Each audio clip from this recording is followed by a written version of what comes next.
اعوذ بالله من الشیطان الرجیم. بسم الله الرحمن الرحیم. د موږ کوم سلسله وار گفتگو ده د روژې والا احکام په باره کې یو ډیره مهمترینه مسئله هغه د مسافر والا روژه ده.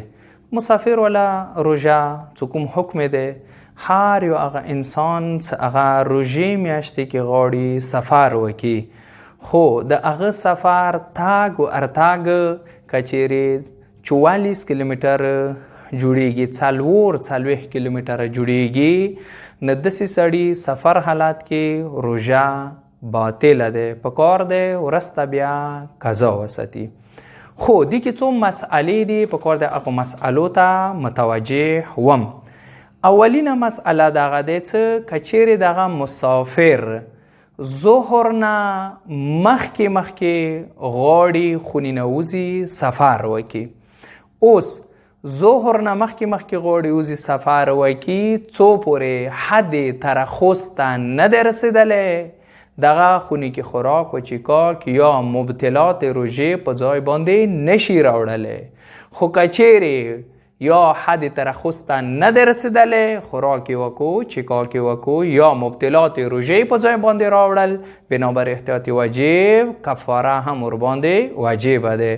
ځنه خلک مو خپله لیدلی دي، یا صبح ما پر شمی تاریخ نه کوی، د سفر باندې روان یم، نو واشه آلریډي زما ته پرټایا پرېږده وی، نشته ما ته تیاره کوی، نو خونې کې نشته وکړي، پرټایا وخوري، هغه نه وروسته چونکې سفر باندې روان یم څم کچېرې داسې وکړه علاوه بر دا څه قضا هسې واجبه ده، کفاره هم ورباندې واجبه ده، ولې حد ترخص ته یا نه رسیدلی. خو کچېرې انسان سفر باندې روان دی، حد ترخص کراس کړلو، دی صورت کې بیا خوراک و چیکاک کولی شي.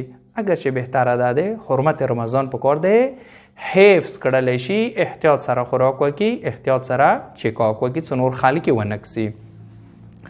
حد ترخص هم دې ته یایي چې د کلي والا چې کوم اذان دی، البته کوم مخکې اذانونو چې خولې سره به کول نه سپیکرو کې هغه اذان اوري، د کلي والا چې کوم دیوالونه دي هغه ونه پناه شي. البته مخکې چې کومې خونې یو یا دوه چته نن سبا چې کوم بلډینګونه دي، کیدای شي نن سبا کوم بلډینګونه وي 15 کیلومتر حد کې هم هغه سترګو ته راشي، یا چې کومه د اذان دی کیدای شي 5-10 کیلومتر باندې هم انسان هغه واوري.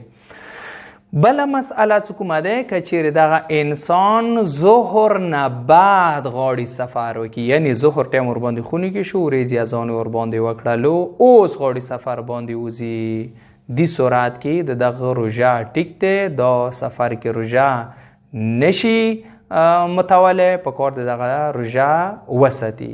دغه د مسافر والا کومه مسئله وه چې کوم سړی سفر کوي څي، اما هغه کس هغه واپس راځي خونې ته.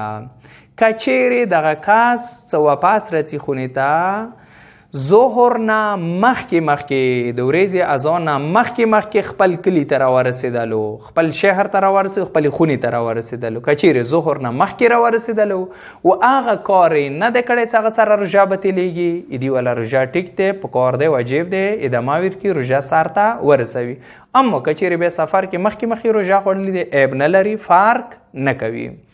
خو اما که چیرې ظهر ټایم خونې ته نه راورسولو، مخکې دې نه څه دې باندې هغه وشي، ظهر نه مخکې مخام یعنی د کوم ورځې اذان دی هغه نه مخکې خونې ته راورسېږي، لیارې کې ورباندې اذان وکړلو، روژه یې باطله دی، پکار دی ورسته قضا وساتي.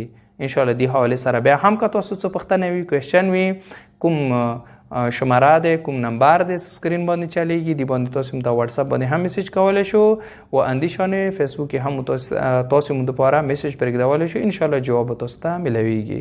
و آخر دعوانا ان الحمد لله رب العالمین.